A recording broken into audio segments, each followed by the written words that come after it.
Good morning, everyone. Today is Teves, the 18th day of the month of Teves, and we're going to dedicate today's Tanya Shir in memory of Rav Moshe Aaron ben Rav Zev, Rabbi Moshe Kazinetz, whose second yahrzeit is today, the 18th day of Teves. Now we begin chapter 13 in Tanya on page 82 in your Chayenus. That's the wrong one, Jeff. Are you sure? Yeah. We're in Shmois. Okay, yesterday we concluded the 12th chapter of Tanya, which really describes what the Beinoni is. The Beinoni is someone who does not succumb to his evil temptations, his personal desires and feelings and wants, angers, jealousies, but rather his thought, speech, and his action are always dedicated to Hashem, Torah mitzvahs. However, he's always struggling with that internal struggle of whatever enters his mind, and he has to constantly push that away because the nefesh bahamis is not subdued, is not eliminated, but rather it's a constant battle. In today's lesson, the Beinoni is not ruled by his evil inclination, as we just mentioned, or even his good inclination. Rather, his inclination is trying to get its point across like a judge giving his opinion. And it is a special spiritual energy from Hashem that helps out and gives koyach to the good inclination, like the third deciding judge. In a Beis Din, you have three judges. So if you have one judge on the side and then you have a second judge, here you have, if there's two that go one against the other, we have the evil inclination, the good inclination, and then you have the third judge that sides with the good. Now the ruling is in favor of the good. So Perek Yud Gimel, in the previous chapter, the Alter Rebbe explains the Beinoni as we just did. And Ubazeh Yuvan L'Shayin Maimer Rav Seinu Zechariah Levracha. Beinoni Zeh V'Zeh Sheifta. Pirush Yetzer Tov Yetzer Hara. So now we're going to understand, based on our understanding of what a Beinoni is, that our sages teach us that a Beinoni is judged by both the good and the evil inclination. The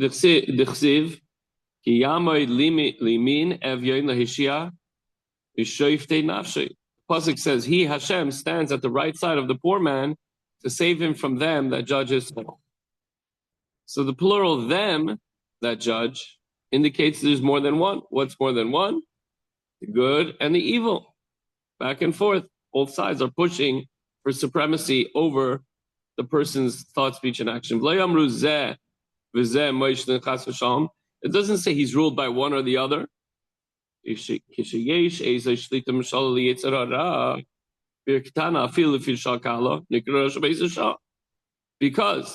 we're the evil nature to gain control and dominance, even if it was momentary, then the person would be called a Rasha. So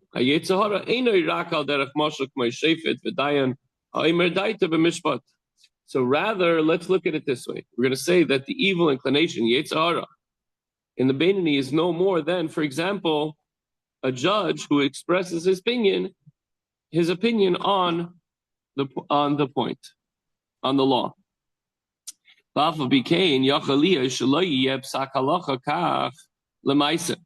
So he may give his opinion, but that might not be the final outcome.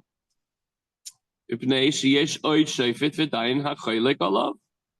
there's another judge who disagrees with him on the other side. So then it becomes necessary in order to formulate a binding decision, to arbitrate between the two, and the final verdict will rest on the arbitrator, right? You need a third to break the tie. Similarly, in the battle between good and evil, the evil inclination also states his opinion. And this all takes place in the heart. And from the heart, it goes to the mind for contemplation. This is where it regurgitates in the brain.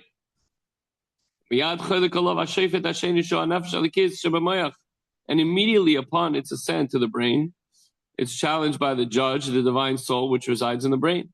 So what happens in the heart, sorry, let's back up a second. What happens in the heart, that's the residing place. The passion is where the Nefesh Bahamis resides. In the brain, that's the initial resting place or dwelling place for the godly soul, because that's where a person thinks, that's how you connect to Hashem. And then that's where, so now there's the left, there's the left side, the heart, the Nefesh Bahamis, the brain on the right side and in the brain. And now there's a conflict.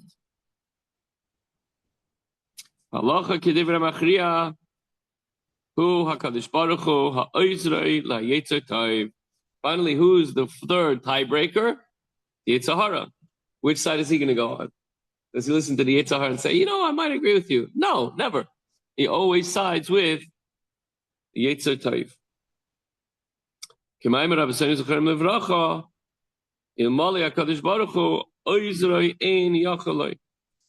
sages say that man's evil inclination gathers strength daily. And if the Almighty did not help him, meaning help the good inclination, he could not overcome the evil inclination. So again, as we said,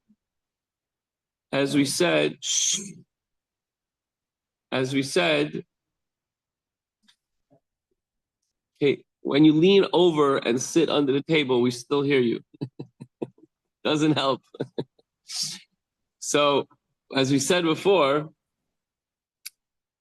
Hashem sends the Yetzer Hara to do his job. And the Yetzer Hara, and of course the Kadosh Baruch Hu, hope that you don't listen to him. Like the king and his son, the story with the harlot, right? Remember the mashal?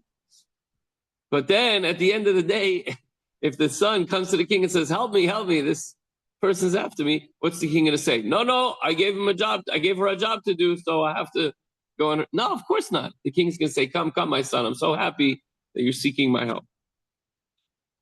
So what does Hashem do?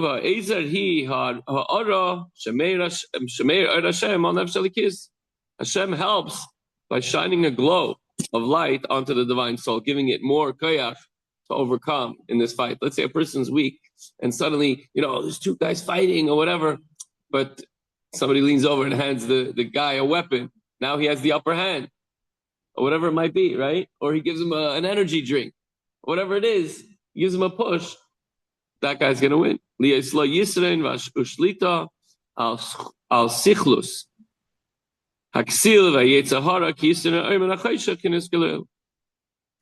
So he gives the ability for the Yetzer Tov to win that battle of light over darkness.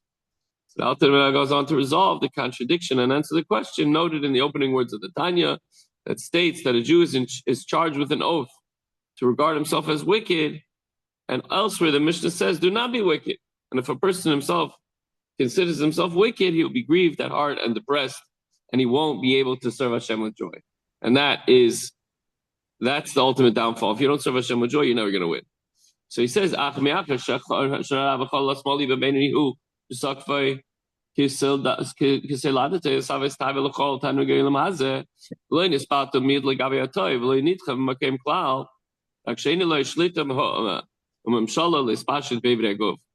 when the evil is in the left part, creating negativity and craving after worldly pleasures, and it's not such a simple thing.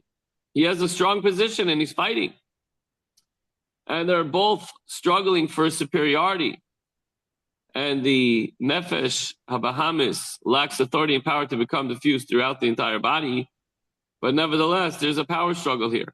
And we're turning to the Eibusha for help. But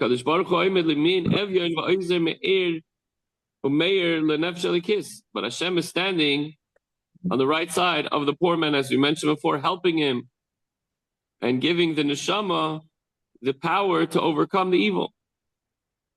So it's only thankfully to the divine intervention that the nefesh elikis is going to prevail over the animal soul. Really, the animal soul could be much stronger. It's there first. The nefesh elikis comes in afterwards. The nefesh Hashenis B'Yisrael. Remember, we said in the second parak that the godly soul is the second soul. So the nefesh Bahamis might be stronger. First of all, he's wild. Think about two people. One's studious, one's learning, and the other one is running around. He's a Vildachai. Who's stronger? There's a guy who's running around, he has strength, he's exercising all day, he's creating chaos. Whereas the guy is, that's how I usually would look at things. And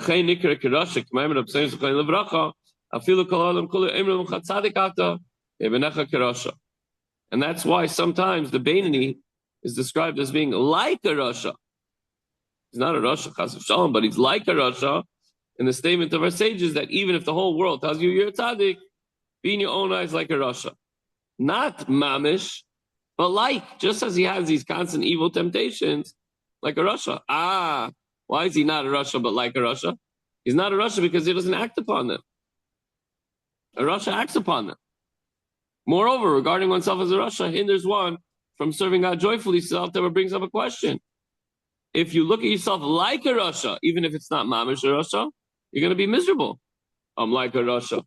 If you would say every single day, I'm a terrible person. I'm not mamish a terrible person, but I'm like a terrible person. It's not good. A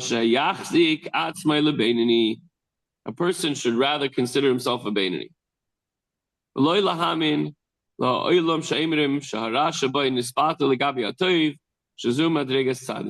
One should not believe, meaning he should not accept the world's opinion that would have him believe that the evil in him has been nullified to the good.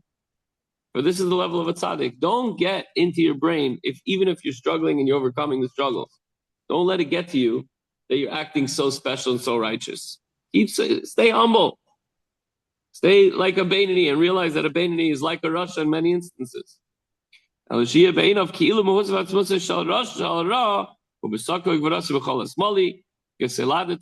that every time you win the battle against the Yetzer Hara, it's because the Eibusher is helping you. And the Eibusher is giving you that koyach. Otherwise, you'd be lost and you'd be a complete, what we say in Yiddish, an eisvarf. You'd be garbage, like thrown out outside. Like cholaf, halach b'men ha'uma. On the contrary, with the passage of time, the evil has gained strength because he utilized the animal soul considerably. That's why I think fasts are so good. They're good for us. Because every single day we eat, and then this is low-level evil, is just not concentrating on what we're eating, overindulging, or saying, sure, some people say it's not a good exercise. It's okay, I'm sure it's fine. Or you're not really particular in waiting, between, milchiks. There's so many things that you can do. Just be mindful of, first of all, if you want to be mindful of what you're thinking, because that's in the mind, be mindful before you eat. And not just whether it's kosher or not, but whether it's appropriate or not. Shabbos, go all out, no problem. But during the week, be careful. And eat what you have to eat, not too much. Larry, you have to eat more. But for the rest of us, you're too skinny. But for the rest of us, be very particular that if you're full, that's it. You could even stop a little bit before you're full. You don't have to be like, you can leave a few bites. That's just on a low level discussing food. But it works that way in everything. Want to go check the news? Okay, but be very mindful. You have to see it for a reason and for a particular purpose. Great. You got to check the stock market. You got to do this. You got whatever it is. But don't overindulge in anything. Then you get carried away. The point is that the evil then gains a foothold. He gains strength. He knows that he can win, but he starts small. He doesn't say, go survive worship, go destroy this, go be with that woman who's not your wife. All these different things that he could start with. He starts small. Starts just with, you don't need that cheesecake, but you have it anyway. What are you doing? You know it's not good for you. You know you're lactose intolerant. It's going to give you a stomach ache anyway. But you can't control yourself. So the takeaway for today, Chevra, is your struggle is real and it's fierce and at times it's challenging. But the Eibusher is on your side. He's on your right side. He's there with you every step of the way. Not only encouraging you, but giving the energy for the Yetzer Tov to win and for you to be successful. Don't get too haughty. Don't get too excited. I'm going to win every battle. Keep humble. Keep fighting. The Eibusher will help. All right, Chavra.